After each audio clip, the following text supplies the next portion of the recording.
Преговорите меѓу СОНК и владата завршија, но конечно решение барем за сега нема. И двете страни се договорија за да се договорат. Владата на просветните работници им понуди покачување на платите за 10% до април следната година, а од СОНК вела дека тоа е добро, но може и подобро. Првиот човек на синдикатот за Алфа вели дека членовите до крајот на неделава ќе одлучат дали ќе ја прифатат владината понуда или сепак ќе одржат генерален штрајк. За жал не успеавме да ги приближиме нашите ставови во целост. Тоа значи дека владата излезе со предлог зголемувањето на платите да бидат за 10%, почнувајќи од април месец. Мора уште некои дополнителни чекори владата да направи во однос на подигнување на социјалниот статус.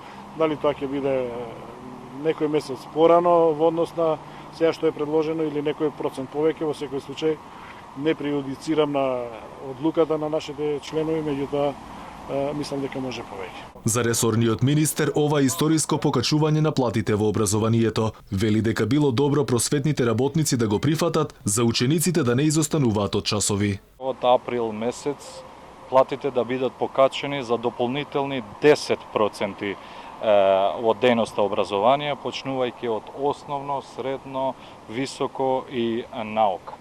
Така што во 2018 сме имале 5% покачување на платите, во 2019 од септемвриската плата со дополнителни 5% покачување на платите и априлската плата ќе биде во 2020 со 10% покачување на платите дополнително, значи процентно покачување на платите. Инаку Синдикатот за образование, наука и култура организираше предупредувачки штрајк на првиот училишен ден, а почетокот на учебната година започна со еден ден за доцнување. Барањето на СОНК првично беше зголемување на платите на просветните работници да биде за онолку проценти колку што е зголемена минималната плата, а тоа е 25%. Сега за понудениот предлог Советот на СОНК ќе расправа уште утре, а потоа ќе чекаат повратен одговор од нивното членство. Што точно ќе одлучат синдикалците и дали ќе излезат на улица барем засега е неизвестно.